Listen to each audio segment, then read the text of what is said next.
क्या रूस यूक्रेन युद्ध का मोर्चा अब और बढ़ने वाला है? क्या पुतिन ने नाटो के खिलाफ अपनी पूरी तैयारी कर ली है और क्या पोलैंड अगला बड़ा टारगेट बनने वाला है? ये सिर्फ सवाल नहीं बल्कि जंग के मैदान से आई ऐसी खबरें हैं जो आने वाले दिनों में बड़ी तबाही का कारण बन सकती है। पोलैंड से मिली ताजा जानकारी ने साफ संकेत दिए हैं कि पुतिन की सेना ने नया निशाना तय कर लिया है और वो है नाटो को चुनौती देना। आइए इस मामले की पूरी कहानी समझते हैं। नमस्कार, आप देख रहे हैं न्यूज़ 18 का डिजिटल प्लेटफॉर्म और मैं हूं आपके साथ सृष्टि शर्मा। यूरोप में एक नया बवंडर उठ रहा है। पुतिन की वॉर मशीन ने अपना रुख बदल लिया है। पोलैंड की सेना ने चेतावनी दी है कि उनके आसमान में रूसी ड्रोन लगातार घुसपैठ कर रहे हैं। वार्सा से लेकर ल्यूब्लिन तक एयर स्पेस की सुरक्षा खतरे में है। रेज़ो का एयरपोर्ट, जो यूक्रेन को हथियार और राहत सामग्री पहुंचाने का मुख्य हब है, को भी अस्थायी रूप से बंद करना पड़ा। पोलिश प्रधानमंत्री डोनाल्ड टस्क ने साफ कहा, रूस ने पोलैंड का एयर स्पेस उल्लंघन किया है। बड़ी तादाद में रात रूस के ड्रोनों ने पोलिश हवाई क्षेत्र का उल्लंघन किया। जिन ड्रोनों से सीधा खतरा पैदा हो रहा था उन्हें मार गिराया गया। इस बयान ने तस्वीर साफ कर दी है कि मामला अब सिर्फ यूक्रेन बनाम रूस का नहीं रहा और यही इशारा यूक्रेन के राष्ट्रपति वोलोदिमीर ज़ेलेंस्की ने भी किया है। उन्होंने दावा किया कि पोलैंड की सीमा में रूसी ड्रोन की एंट्री एक सोची समझी साजिश का हिस्सा है। इतिहास गवाह है, जब भी रूस ने बेलारूस के साथ मिलकर ज़ैपैड जैसे बड़े सैन्य अभ्यास किए हैं, उसके बाद हालात और बिगड़े हैं और अब पोलैंड ने एहतियातन बेलारूस सीमा सील करने का फैसला कर लिया है। यानी संदेश बिल्कुल साफ है, पुतिन की जंग अब नाटो के दरवाजे पर दस्तक दे रही है। आने वाले दिनों में यही मोर्चा यूरोप की सबसे बड़ी तबाही का आगाज कर सकता है। ज़ैपैड यानी रूसी भाषा में पश्चिम, लेकिन इस नाम के पीछे छिपा है क्रेमलिन की पूरी वॉर स्ट्रेटेजी। हर 4 साल में रूस और बेलारूस मिलकर ये मेगा ड्रिल करते हैं और हमेशा नाटो की सीमाओं के ठीक सामने। पिछले ज़ैपैड अभ्यास में रूस ने 2 लाख से ज्यादा सैनिक, हजारों टैंक, लंबी दूरी की मिसाइलें और लड़ाकू विमान तैनात किए थे। नकली दुश्मन के नाम पर पूरा पश्चिमी यूरोप उनकी वॉर गेमिंग का हिस्सा बना दिया गया था।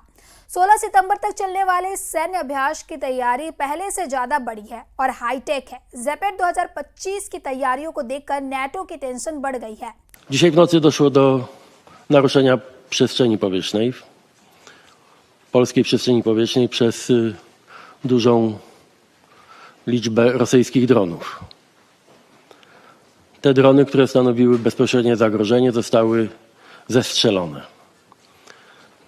Mamy do czynienia najprawdopodobniej z prowokacją na dużą skalę, ale równocześnie jesteśmy w konsultacjach z naszymi sojusznikami. Jestem w stałym kontakcie z sekretarzem generalnym NATO,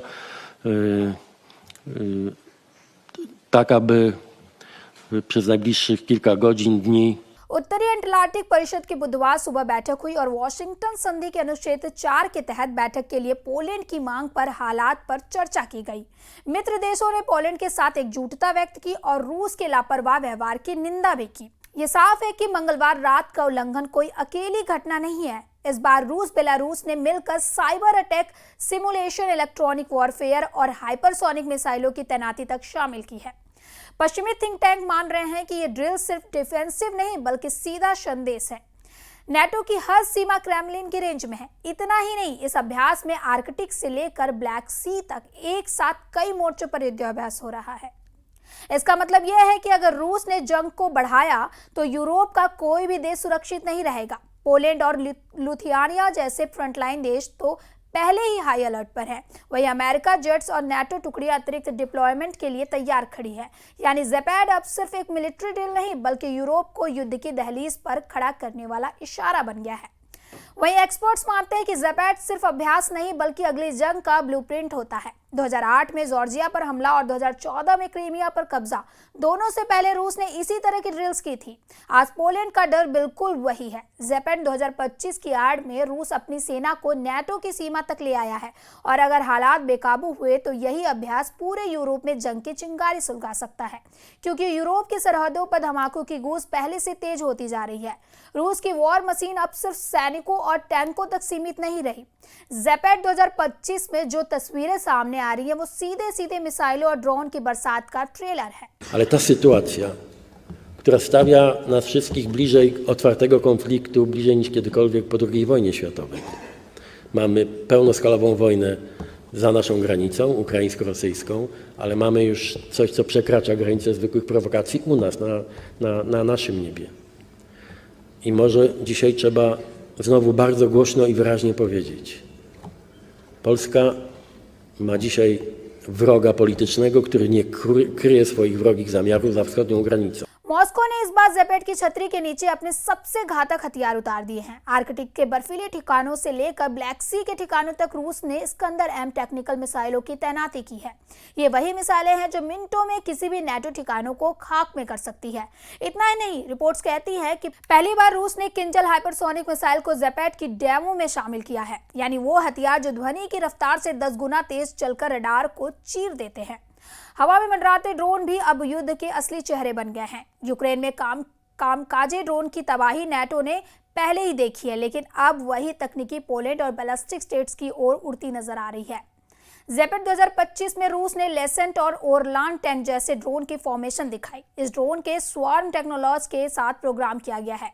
मतलब ये कि 100-200 ड्रोन एक साथ किसी एयरबेस या आर्मरी पर टूट पड़े तो कोई भी डिफेंस सिस्टम इन्हें रोक नहीं सकता। धमाकों का मंजर अब सिर्फ जंग तक का हिस्सा नहीं है, बल्कि एक साइकोलॉजिकल वॉर भी है। ज़ेपेट की ग्राउंड फुटेज में रूस ने बंकर बस्टर बमों से लेकर मल्टीपल रॉकेट लॉन्चर तक का इस्तेमाल किया है। स्मर्च और टॉर्नेडो एस जैसे रॉकेट लॉन्चर मिनटों में दर्जनों रॉकेट बरसा देते हैं। ये नज़ारे सिर्फ युद्धाभ्यास के लिए नहीं, बल्कि पश्चिमी देशों को ये मैसेज देने के लिए भी है कि अगर नेटो टकराया तो रूस का हमला चौतरफा होगा। आसमान से, जमीन से और पानी के नीचे से भी पूरे यूरोप की नब्ज अब धमाकों की ताल पर चल रही है। रिपोर्ट्स के मुताबिक बेलारूस की सीमा पर रूस ने S-400, S-500 air defence system active कर दिए हैं। ये वही सिस्टम है जो अमेरिका के F-35 जैसे स्टेल्थ फाइटर्स को भी पकड़ सकते हैं। गोला बारूद और धमाकों के बीच अब डिप्लोमेसी की सांसें भी फंसी नजर आ रही है। अमेरिका जेट्स जर्मनी के रामस्टाइन एयरबेस में टेक ऑफ कर चुके हैं। ब्रिटेन ने अपने टाइफून फाइटर्स को बाल्टिक एयर पुल्सिंग मिशन पर भेज दिया है। वहीं वॉशिंगटन से राष्ट्रपति डोनाल्ड ट्रंप का बयान आया है कि वो पुतिन से इस हफ्ते या अगले हफ्ते की शुरुआत में बात करेंगे। यानी धमाकों की गूंज के बीच अब दुनिया की नजर इस मुलाकात पर है। लेकिन हैरानी इस बात को लेकर है कि जब पोलैंड में रूसी ड्रोन की घुसपैठ पर ट्रंप से सवाल किया गया तो उन्होंने उस सवाल को नजरअंदाज कर दिया।